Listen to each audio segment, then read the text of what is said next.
Merci pour ce message de confiance qui est d'avoir voté à la presque unanimité cette motion que j'ai rédigée cette semaine, qui a été amendée quelque peu par les parlementaires en comité exécutif, et qui est pour nous notre feuille de route, et qui est le mandat qui m'est donné et qui est donné aux instances dirigeantes du nouveau centre.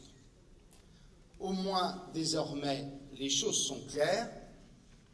Il y a ceux qui s'exprimeront et qui ont toute la liberté pour le faire, mais à qui on pourra en permanence rappeler que le suffrage universel des militants a indiqué quelle était la route qui était la nôtre, et cette route-là, c'est la route que je compte bien emprunter dans les 15 mois qui nous restent.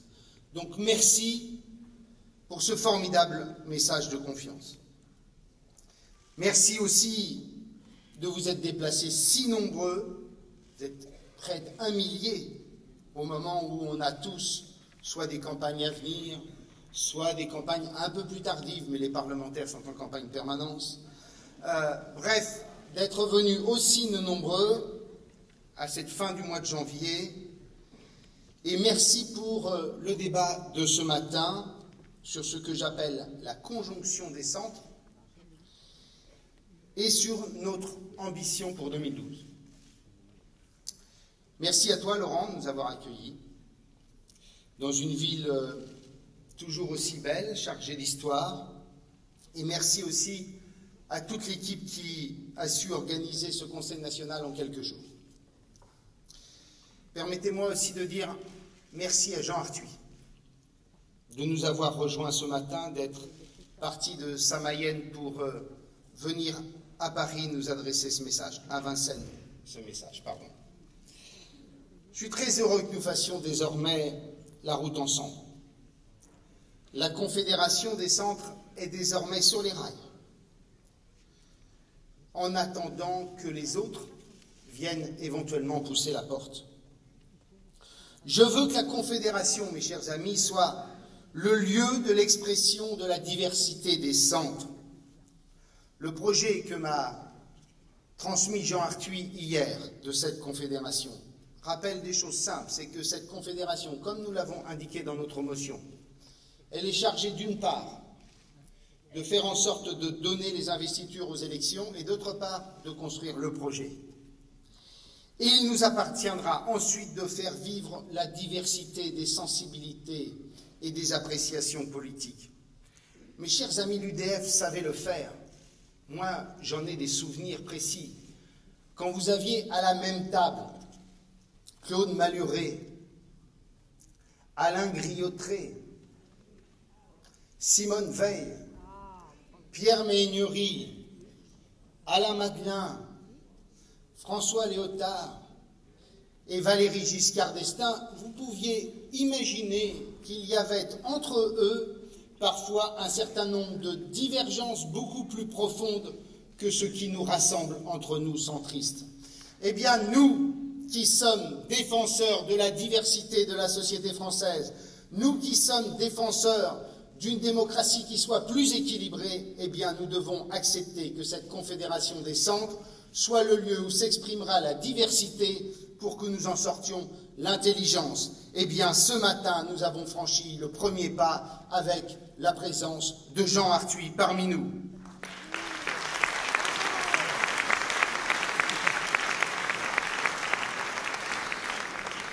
Vous vous souvenez peut-être à Tours, en juin dernier, lors de notre dernier congrès, le slogan derrière moi en fond d'écran, le slogan, là, il n'y en a pas, tout va bien, c'était le printemps du centre.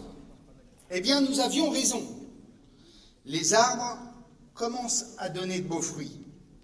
Le centre est de retour dans la vie politique française.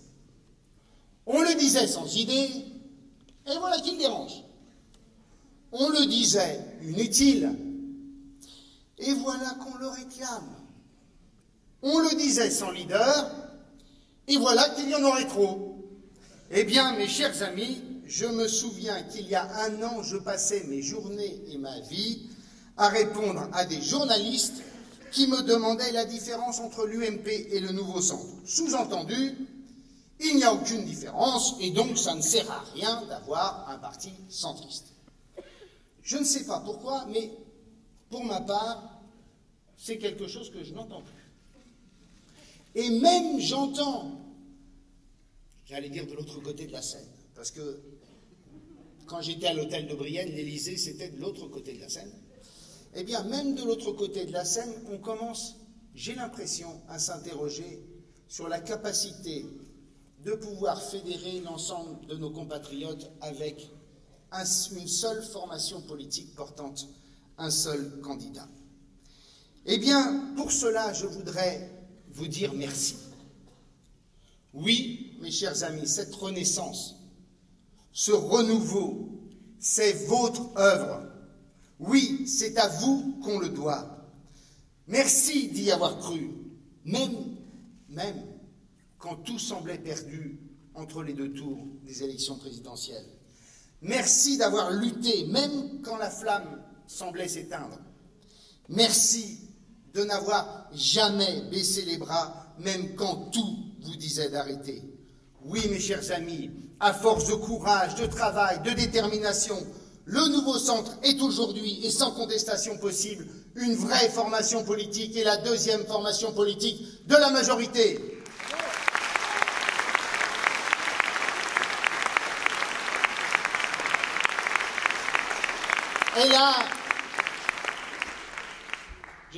Elle a tout d'une grande, comme dirait la pub. Des élus, des militants, j'espère bientôt 20 000, des fédérations, un superbe mouvement de jeunes, cher Jérémy, et surtout, et c'est ça l'essentiel à mes yeux, de la vie, de l'enthousiasme, des projets et du débat. Aujourd'hui, la question qui vous est posée, vous le savez, c'est le rassemblement des centristes et notre stratégie pour 2012. Eh bien, je vais vous dire, si ce débat est aujourd'hui possible, si ce débat est autre chose qu'une simple spéculation intellectuelle, si ce débat intéresse les Français comme le montre le sondage du JDD de ce matin, c'est parce que nous existons aujourd'hui. Si ce débat est possible, c'est parce que nous sommes là debout, c'est parce que nous sommes là vivants et que nous y avons, pour notre part, toujours cru. 2 Français sur 3, mes chers amis. 2 Français sur 3, comme aurait dit Valéry Giscard d'Estaing, souhaitent un candidat du centre. Et j'ajoute, si vous regardez la question, ce n'est pas un candidat du centre, c'est un candidat du centre indépendant de l'UMP. Et vous aurez vu, et vous aurez constaté, si vous avez bien écouté Frédéric Dabi ce matin, c'est que même parmi les électeurs de Nicolas Sarkozy au premier tour de l'élection présidentielle, il y en a plus d'1 sur 2 qui estiment qu'il faut un candidat du centre.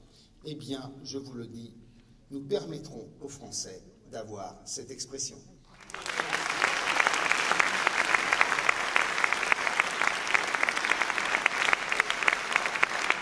Mes chers amis, merci. Mais pour ce renouveau, je voudrais aussi dire merci à nos frères camarades de l'UMP. Car ce réveil du centre, c'est aussi à lui indirectement que nous le devons. Je le dis sans méchanceté, j'avais écrit dans mon texte sans ironie aucune. Allez, avec un petit peu d'ironie quand même. Jour après jour, l'UMP démontre qu'il est possible d'être un grand parti de droite, mais qu'il n'est pas possible d'être un grand parti de droite et du centre.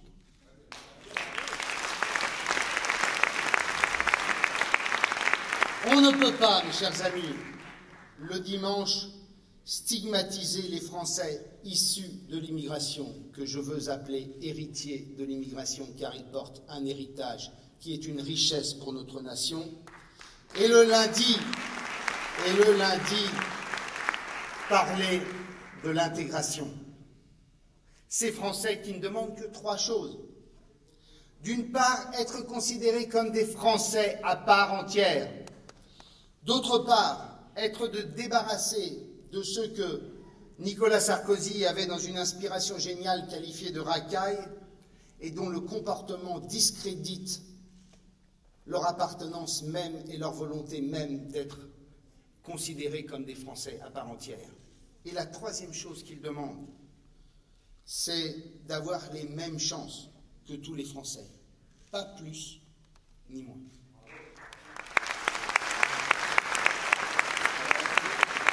Mes chers amis, on ne peut pas le dimanche pointer du doigt les fonctionnaires et leur statut, et le lundi défendre le service public, son modèle et ses vertus. Être fonctionnaire, c'est s'engager pour la collectivité, ce n'est pas rechercher un statut. J'étais hier sur le plateau de Saclay où j'ai rencontré les plus grands chercheurs sur des domaines de radiologie et d'imagerie médicale. Croyez-vous un seul instant, mes chers amis, qu'un post-doc d'un laboratoire du CNRS payé minablement moins de 2 000 € par mois va d'abord rechercher le statut protecteur de la fonction publique? C'est sa passion, c'est sa vocation, sa volonté de servir le pays qui a été et qui a déterminé son choix. On ne peut pas, le dimanche, condamner les 35 heures et le lundi en appeler au dialogue social avec les syndicats de salariés et du patronat. L'erreur historique des 35 heures, et j'ai été un des rares parlementaires à combattre Martine Aubry sur la loi sur les 35 heures, et on n'était pas nombreux dans l'hémicycle à cette époque-là.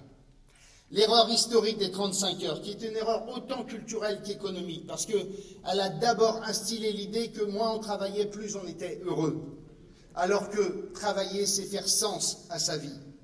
Eh bien, l'erreur historique de 35 heures, mes chers amis, ne se réglera pas par une réponse aussi simpliste que de repasser aux 39 heures. Et moi, je défends l'idée d'une démarche résolument nouvelle.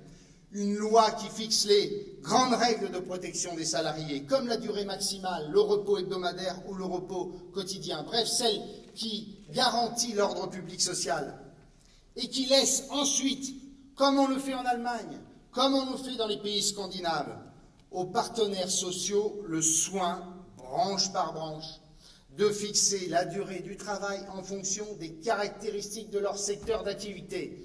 J'ai encore en tête, je vous le dis, j'avais été voir dans le Baden-Württemberg le IG Metall au moment du passage aux 35 heures où Martine Aubry nous disait « mais l'Allemagne est passée aux 35 heures ». Et je vois encore, je vous jure, ça m'est resté définitivement dans ma mémoire. Il y a beaucoup d'autres choses qui sont restées dans ma mémoire, mais au moins ça. Et je les vois encore, quand on leur explique ce que Martine Aubry et les socialistes étaient en train de nous proposer, je vois le patron d'IG Metall en disant « mais vous comptez faire une loi générale et absolue pour toute l'économie française ». Et sa première réponse, quand je lui avais répondu que c'était bien cela, il m'avait dit « mais vous êtes fous », comme ça. Eh bien, mes chers amis, il n'y a qu'en France qu'on veut croire que les conditions de production et de travail sont les mêmes dans l'hôtel-restaurant de Palavas-les-Flots et dans l'immense raffinerie du Havre. Il faut que les conditions de travail et de production soient fixées par des syndicats forts, des syndicats puissants et des syndicats responsables qui détermineront avec le patronat les conditions de travail branche par branche pour avoir une économie efficace et performante.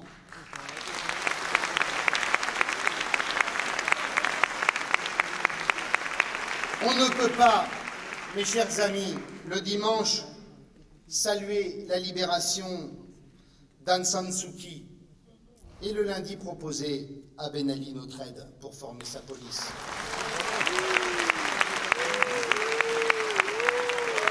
Sans comprendre qu'au fond de tout cela, il s'agit d'une jeunesse cultivée, formée et éduquée, d'un Maghreb nouveau qui est en train d'émerger et pour qui, comme pour nous, la liberté, la démocratie et la probité sont aussi importants, sinon plus importants que le pain. On ne peut pas, enfin, le dimanche, j'allais dire le lundi pour changer, le dimanche, vouloir imposer les plus-values des ventes des résidences principales et le lundi, vouloir une France de propriétaires. Chers amis, laissez-moi quelques instants sur ce sujet. Alors mes collaborateurs, quand ils ont vu mon discours, m'ont dit « T'as un tunnel un peu long sur le logement, mais tant pis pour vous, vous allez le vivre. » Mes chers amis, quelle idée loufoque de vouloir taxer la plus-value sur la vente de la résidence principale quand en 2007, on a supprimé les droits de succession sur les petits patrimoines. On ne peut pas vouloir reprendre d'une main ce qu'on a voulu donner hier. Sinon, on ne comprend plus rien. Quelle idée loufoque! Lorsqu'on sait que l'un des problèmes de l'économie française, sinon le principal problème de l'économie française, c'est l'insuffisante mobilité géographique des travailleurs. Quelle idée loufoque lorsqu'on sait que vendre son habitation, c'est en général pour avoir une chambre ou deux de plus pour un enfant qui arrive ou parce que les enfants ont grandi. Au moment où la France est heureuse de constater son dynamisme démographique, c'est quand même un message curieux pour les familles et pour les classes moyennes. Alors maintenant, on nous dit que c'est seulement au-dessus d'1 million d'euros qu'il faudrait payer cette taxe. Je vous le dis parce qu'on est à Vincennes et qu'on est en Île-de-France. Dommage, vraiment dommage, pour tous ceux qui ont épargné pendant 20 ou pendant 30 ans pour s'offrir un chez-soi à Paris, à Lyon, à Marseille, en région parisienne ou à Nice.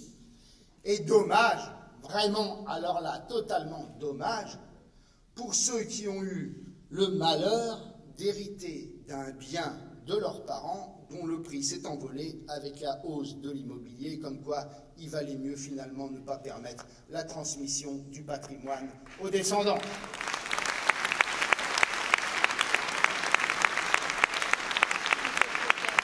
Si c'est d'ailleurs pour taxer au-delà d'1 million d'euros, cela rapportera si peu que personne n'en comprendra le sens. J'ai fait faire les calculs par mon équipe d'économistes. Dans le meilleur des cas, ça rapporte 200 millions d'euros. Et on aura forcément un jour ou l'autre, parce que ça, c'est comme ça que ça se passe, on aura un jour ou l'autre un gouvernement ou une majorité qui passera de 1 million à 1 million 200 000 à 800 000 et celui d'après de 800 000 à 600 000 quand on aura des besoins nouveaux et qu'il faudra renflouer les caisses.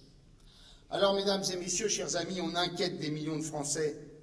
Tout ça pour régler le problème de l'ISF. Eh bien, écoutons les centristes sur ce sujet. Le nouveau centre et Jean Arthuis, cher Philippe, ont depuis belle lurette, cher Charles, ont depuis belle lurette fait des propositions qui permettent de supprimer cet impôt imbécile que tous les Européens ont supprimé par une autre solution qui est économiquement efficace et socialement juste. Allez simplement nous voir, chers amis de l'UMP, vous aurez la bonne réponse.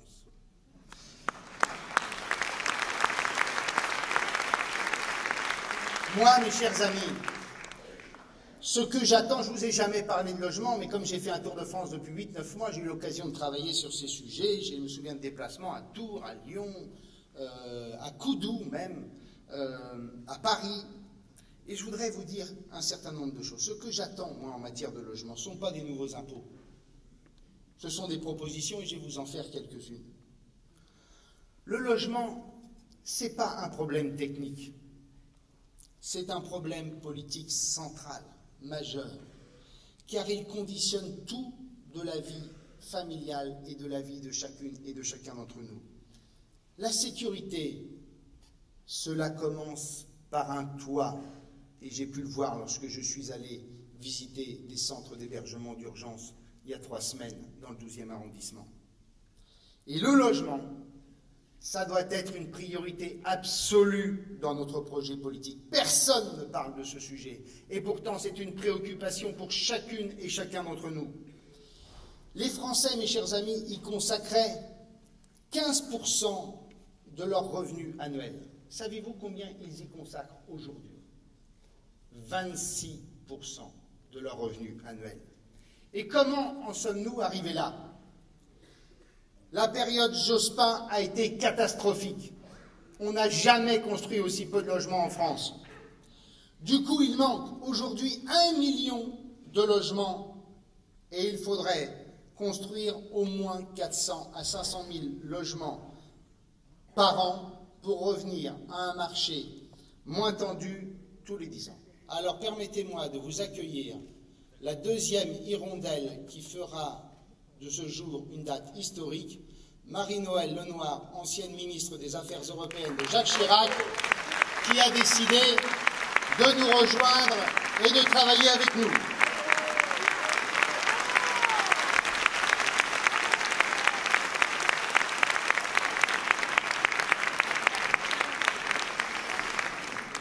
On n'a pas assez construit. Alors Marie-Noëlle, je suis un long développement sur le logement. Tu me pardonneras, je ne parle pas d'Europe, mais j'en parlerai tout à l'heure. On n'a pas assez construit et on a mal construit. On a mal construit parce qu'on a mis des dizaines de milliers d'euros dans des déductions fiscales. Ce sont les lois qui ont tout un nom, Périssol, Robien, Borloo, Cellier, alors que l'État, dans le même temps, ne mettait que 2 000 ou 3 000 euros dans la construction d'un logement social. Et contrairement à une idée reçue, le logement social, ça ne s'adresse pas qu'aux exclus et aux gens à problème, ça concerne 60% de nos compatriotes.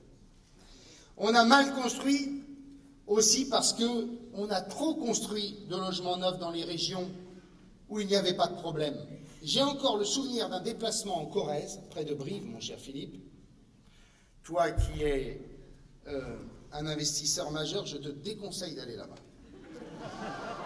J'ai en mémoire, non mais il est biologiste, j'ai en mémoire un déplacement en Corrèze avec une résidence qui dans la nuit était totalement opaque et fermée, comme une station balnéaire peut l'être, parce que l'hiver il n'y a personne.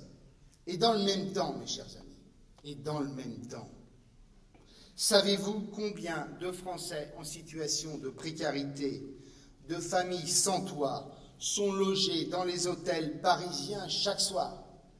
Savez-vous combien sont-ils? Et ils ne le sont pas pour une journée ou pour une nuit ou pour 3 nuits, ils y sont parfois depuis des mois, sinon des années. Eh bien, ils y sont au nombre de 16 500. Et en visitant le SAMU social, j'ai appris que jamais on n'était arrivé à une telle situation.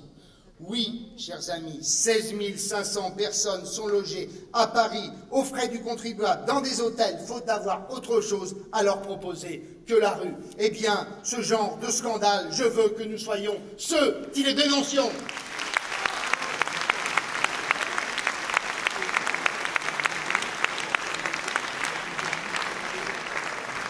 J'en ai marre, mes chers amis, comme vous, de voir depuis 30 ans, à chaque début d'hiver, le ministre du Logement s'inviter aux 20h de TF1 pour justifier péniblement une nouvelle politique de logement en faveur des précaires et des exclus qui chaque année meurent sur les trottoirs par les nuits de grand froid. Eh bien, moi, je vous le dis, vous voulez améliorer le pouvoir d'achat des Français, vous voulez améliorer les conditions de vie des familles et l'éducation des enfants, vous voulez redonner confiance aux Français dans leur avenir, vous voulez rétablir le lien social et lutter contre l'exclusion, vous voulez créer des emplois, eh bien menez une politique de l'habitat et construisez des logements comme les Français en ont besoin. Vous voulez d'autres idées sur le logement? Pour les logements insalubres, inspirons-nous de ce qu'ont fait les Canadiens, l'expropriation des propriétaires marchands du sommeil en faveur des organismes de logement social. Pour la mixité sociale, la capacité pour les promoteurs privés de pouvoir faire du logement social et l'obligation de les intégrer dans les programmes immobiliers neufs. Et pour, enfin, atteindre l'objectif de construire 150 000 logements sociaux par an, basculer une partie des dépenses fiscales en faveur de l'immobilier. J'ai été long sur ce sujet du logement, mais je voulais vous en parler parce que on n'aborde pas des préoccupations qui sont des préoccupations fondamentales. Et dans un autre discours, tant pis pour vous, vous aurez un autre long tunnel sur un sujet sur lequel je travaille, qui est la condition des femmes. Parce que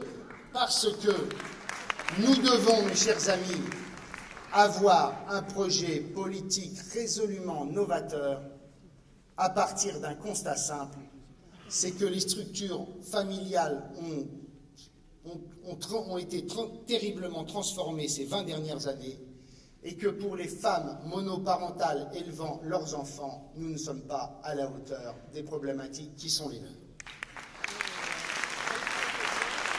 En tout cas, ce qui est sûr, c'est qu'avec toutes ces déclarations contradictoires, je vous les rappelle, les 35 heures, le service public, la fiscalité, nos camarades centristes qui avaient rejoint l'UMP en 2002, les uns et les autres en ont parlé, ne savent plus bien où ils habitent, et vous vous souvenez des arguments utilisés en 2008.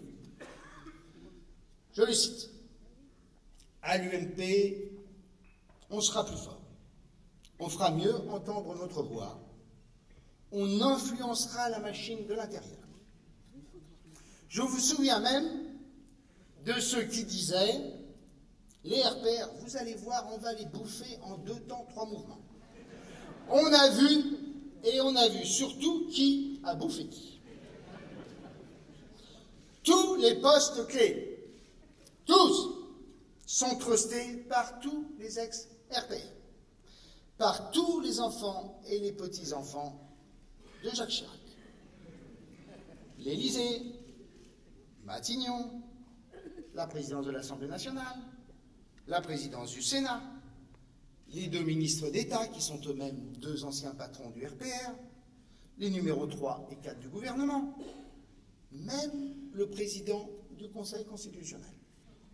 Et mieux encore, le secrétariat général du groupe UMP, et comme ça ne suffisait pas, aussi la présidence du groupe UMP à l'Assemblée nationale. Heureusement, mes chers amis, que les centristes vont faire un retour en force comme secrétaire d'État dans le prochain remaniement.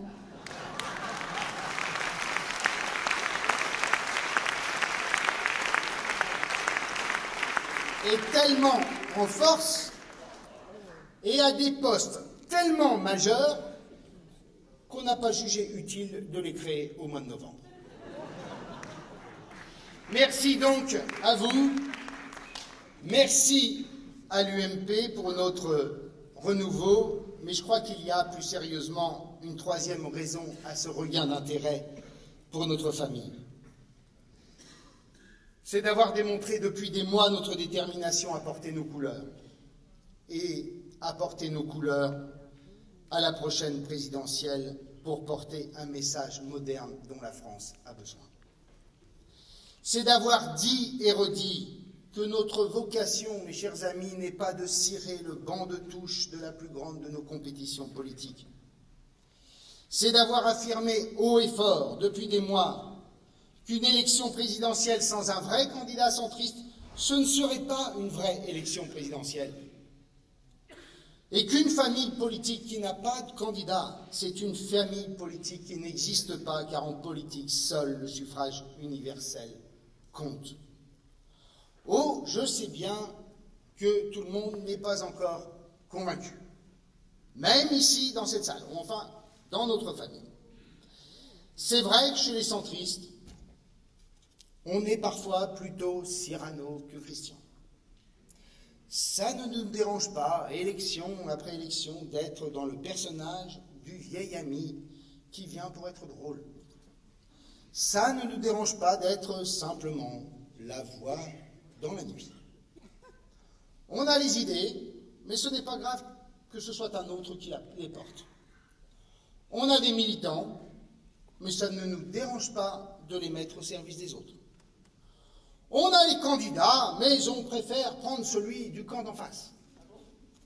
Eh bien, je vous le dis, mes chers amis, ce fatalisme, non. merci.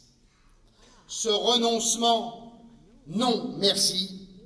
Cette abdication, plus jamais. Et moi, je vous le dis, les yeux dans les yeux, je ne serai pas de cette histoire-là.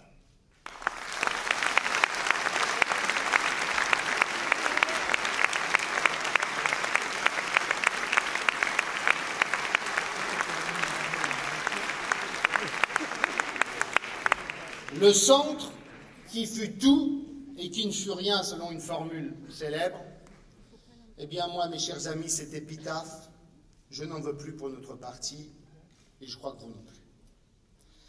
Alors je dis et je redis, même si ça ne fait pas plaisir à tout le monde, que nous aurons un candidat à l'élection présidentielle. Oui, nous le déciderons démocratiquement. Oui, ça sera votre choix. Mais personne ne m'interdira de commencer à y penser en préparant le repas ou le dîner dans ma cuisine.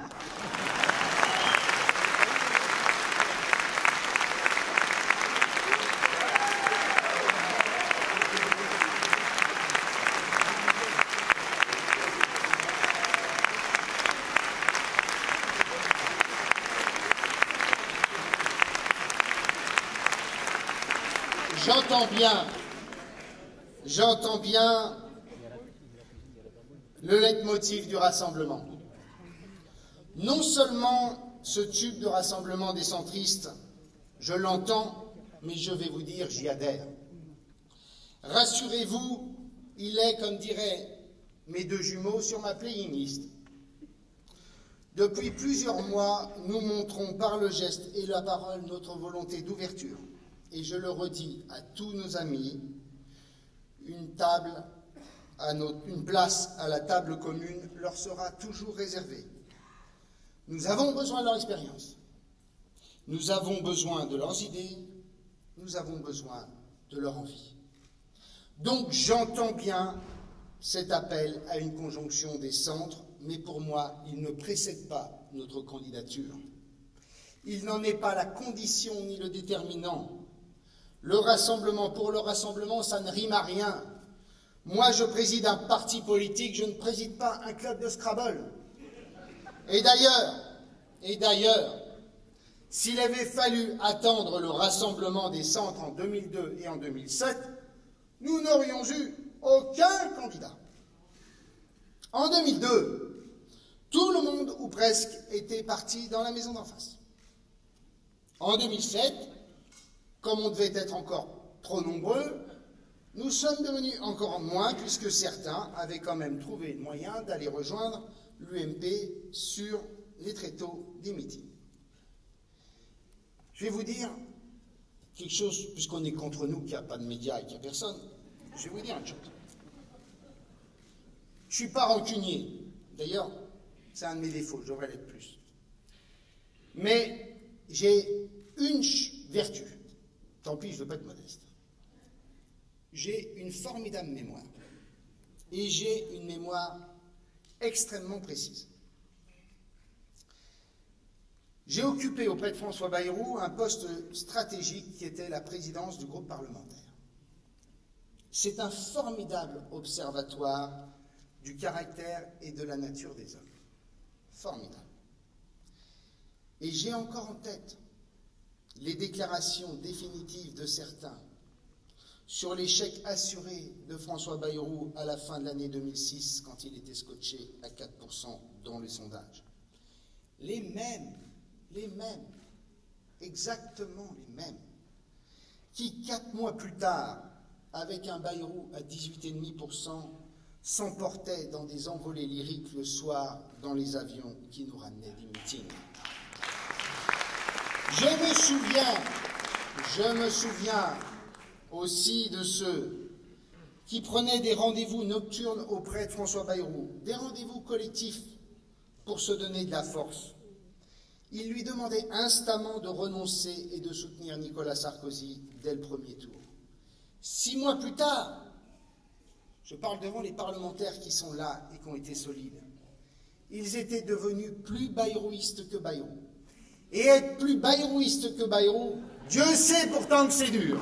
Eh bien, eux, ils y étaient parvenus. Alors, j'ai aussi en souvenir, et j'ai aussi en mémoire, que dans le mépris absolu et l'absolu mépris, nous avons su à une poignée faire renaître un parti centriste au sein de la majorité et lui donner jour après jour une consistance et une réalité. Votre présence si nombreuse aujourd'hui en est la plus formidable expression. La réussite d'un pari qui paraissait pourtant tellement improbable.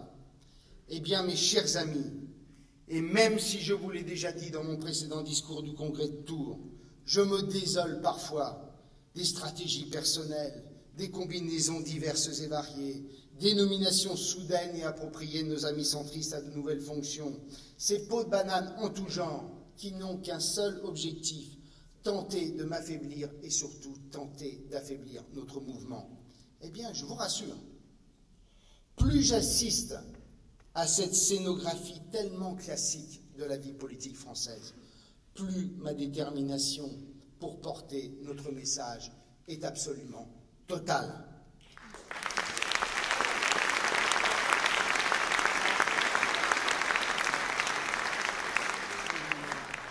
Mesdames et messieurs, nous ne posons ni préalable, ni conditions à nos partenaires, mais nous voulons affirmer les convictions qui sont les nôtres au moment de nous engager dans ce projet commun. Notre première conviction, c'est le rassemblement des centristes, et ce rassemblement des centristes ne peut se faire qu'entre formations politiques réellement et totalement indépendantes de l'UMP. Le refus de la double appartenance est pour nous une question de cohérence et d'éthique politique. Comme avait dit dans un joli mot Stéphane Demilly, tu ne peux pas continuer à vivre avec ta femme tout en construisant une maison avec ta maîtresse. Je ne sais pas s'il était spécialiste, ça, je n'en sais pas. La politique de centriste, mais il doit y en avoir dans la salle, j'imagine. La politique des centristes, mes chers amis, la politique des centristes, je vous le dis sérieusement, elle se décide chez nous, au sein de notre famille, par rue du Faubourg Saint-Honoré.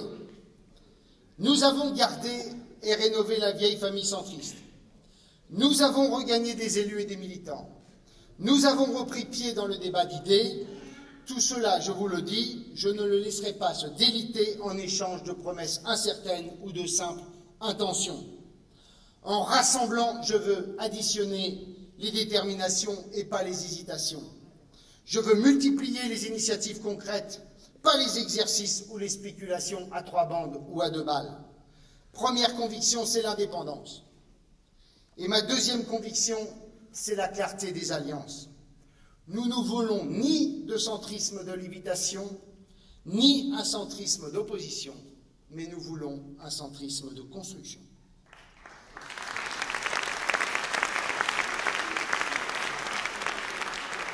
Ma troisième conviction, c'est que pour avoir un sens, le rassemblement doit être au service de nos idées et de notre projet. Et merci pour ce que tu fais, Philippe, et ce que tu fais, Jean-Marie.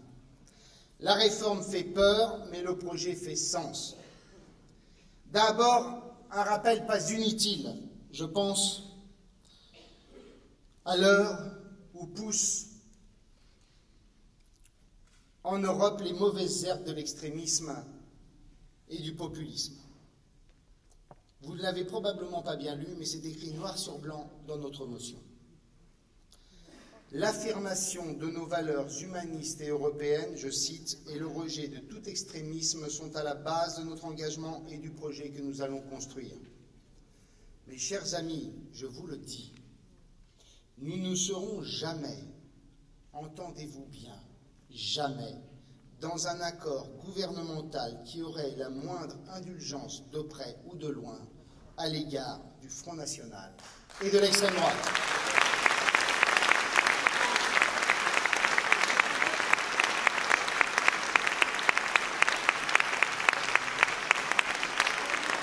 C'est bien de le dire, Mais cela ne suffit pas.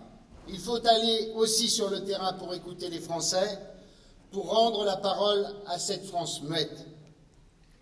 Pour moi, la situation politique d'aujourd'hui a beaucoup de points communs avec celle des années 92-93. Souvenez-vous, le gang des Savranes, Urbain, le sang contaminé, la crise économique, les déséquilibres de la société française, François Mitterrand en plus bas dans les sondages, un sentiment d'impuissance et d'impunité, en quelque sorte de France. Aujourd'hui, le divorce entre les pouvoirs, l'élite et les Français est à nouveau profond. 20 ans ont passé et pourtant, nombreux sont nos compatriotes disent que rien n'a changé.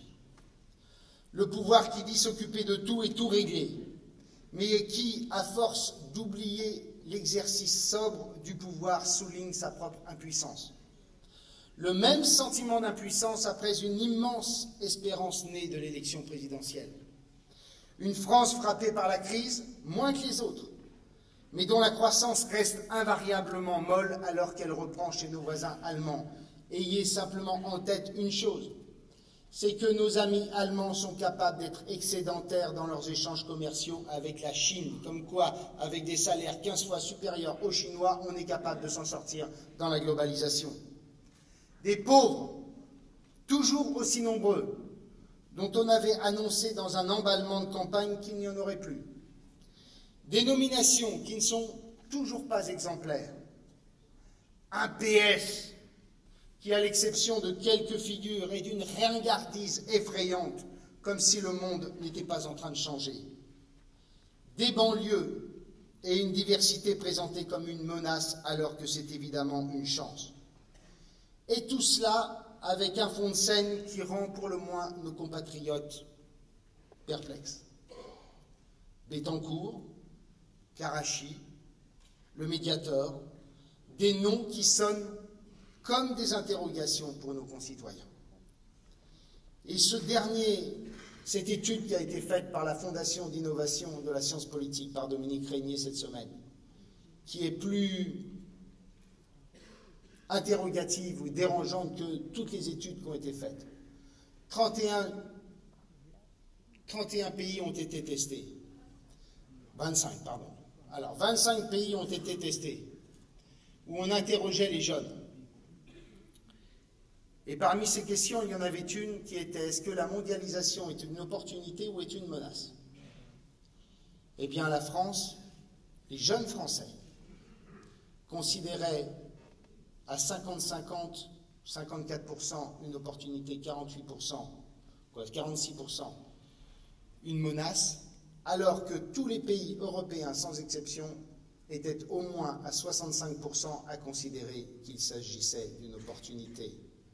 Eh bien, quand vous avez ces chiffres-là, vous voyez à quel point la société française vit un profond malaise et une profonde interrogation sur son avenir. Et pourtant, dans un pays qui a encore tout pour réussir, une énergie formidable, une matière grise, des centres de recherche, des Français productifs et travailleurs, des Français entreprenants, des industries qui sont encore au sommet et des infrastructures remarquables. Et moi, j'ai la certitude, mes chers amis, que dans tous les interstices de notre société, une multitude de ressources, de talents, d'énergie qui ne sont pas connues et reconnues comme il le faudrait, et que c'est vers elles qu'il faut aller, à leur rencontre et à leur écoute, comme je le fais depuis des mois, pour porter un nouveau message. Eh bien, mes chers amis, et c'est ma dernière conviction, c'est qu'en se rassemblant, on fera mieux passer notre message. Sur l'Europe, par exemple, comment faire entendre notre différence? Jean-Marie en a beaucoup parlé.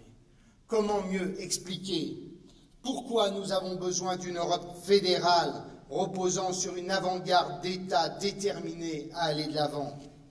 Comment expliquer que les solutions à nos difficultés économiques et financières, elles ne passent pas par moins d'Europe, mais par plus d'Europe? Comment expliquer que notre souveraineté, on la défendra beaucoup mieux en s'intégrant davantage qu'en se laissant submerger par un océan de dettes qui nous privera peu à peu de tout oxygène sur la scène internationale? Je vous pose la question. Je veux dire, sur l'euro, Jean-Marie en a fait une démonstration. Mais comment On peut, je sais que l'euro, on lui a reproché d'être facteur d'augmentation des prix, et je pense que c'est pas faux. Mais comment peut-on penser et proposer un seul instant de sortir de l'Europe, c'est-à-dire de détruire la construction européenne?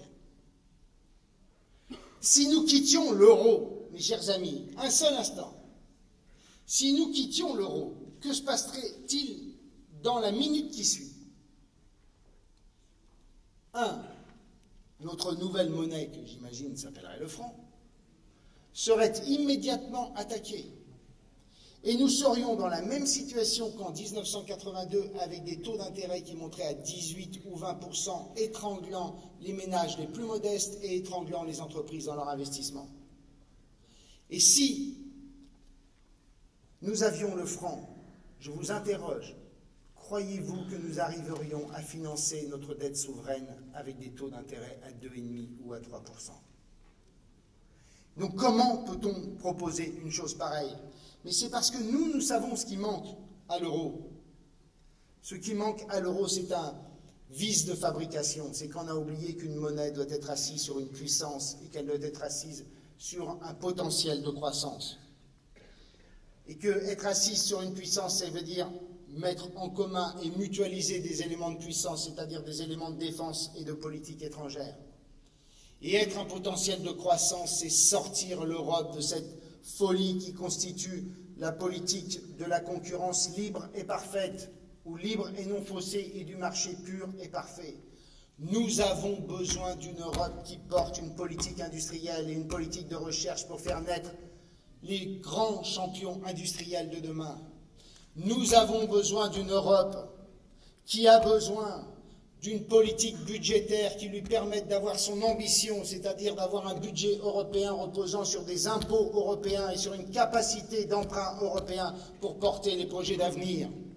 Nous avons besoin d'une Europe qui soit capable d'aller vers une vraie convergence fiscale. Et nous avons besoin d'une Europe qui mette en place une harmonisation sociale et un marché social qui nous permettent de pouvoir parler d'égal à égal. Quand je vais voir mon pêcheur à Saint-Guénolé qui me dit « Moi, je ne voterai jamais pour l'Europe parce que vous faites la politique commune de la pêche et dans le même temps, vous permettez aux Britanniques ou aux Irlandais d'aller embaucher des Brésiliens à 300 € par mois quand moi, je paie mes pêcheurs dignement. Comment voulez-vous que ces gens soient européens ?» Eh bien, nous, centristes, nous avons dit depuis des années, souvent dans l'indifférence générale, que l'Europe dont nous avons besoin, c'est d'une Europe fédérale qui porte un projet d'une puissance capable de parler d'égal à égal avec les grandes nations de demain.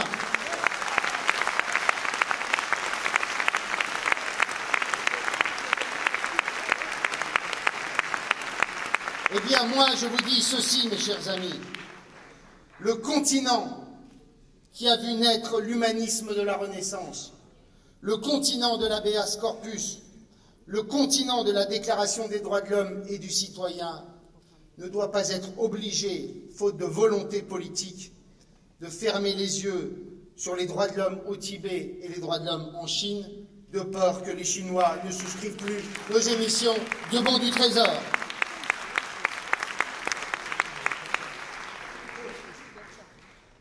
Alors, mes chers amis, pour vous permettre de rentrer chacune et chacun d'entre vous, je voudrais conclure en quelques mots. Vous voyez bien que nous sommes les seuls à porter un message ambitieux et nouveau sur de nombreux sujets. Et c'est notre responsabilité que d'être en mesure de le porter. Et quelle chance de pouvoir le porter durant la campagne présidentielle à venir. Comment pourrions-nous en être absents alors qu'il y a tant de choses à dire, tant de choses à éclairer, tant de choses à écouter? Comment rester à l'écart alors que tant de nos concitoyens ont besoin d'espérance? Notre désir d'y aller ne fait aucun doute. Quant à notre candidat, nous le connaissons. Un candidat qui portera nos valeurs, notre projet, notre vision de la France dans une Europe à vocation fédérale. Un candidat qui nourrira des espérances, pas des inquiétudes et des haines. Un candidat qui aura les mots qui rassurent et qui inspirent. un candidat qui portera la reconnaissance de la place de chacun dans notre société, un candidat qui porte la diversité et la modernité de notre société et non la nostalgie d'une France d'un autre temps. Pour moi, mes chers amis, il n'existe aucune alternative à cette volonté. Elle n'est que le reflet de la résonance de notre famille et de nos valeurs dans la société. Mes chers amis, nous sommes le 22 janvier 2011. Le 22 janvier 1992, de mémoire, c'est tout à l'heure une inspiration. Le 22 janvier 1992, la première République, je crois, a été sur les fonds bastillois. 1792. 22 janvier 2011, 22 janvier 1792. C'était la première République. Avant que la République ne soit définitivement instaurée, il y a eu beaucoup de combats à mener. Eh bien, moi, je vous dis, ce 22 janvier 2011, c'est le début de la République des Centres. Je vous remercie.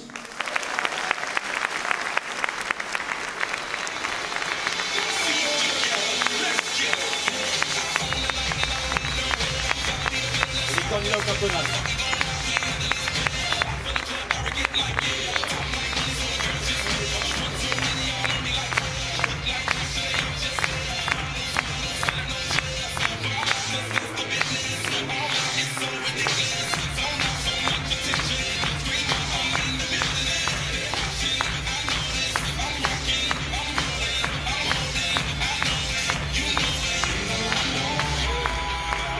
Thank you.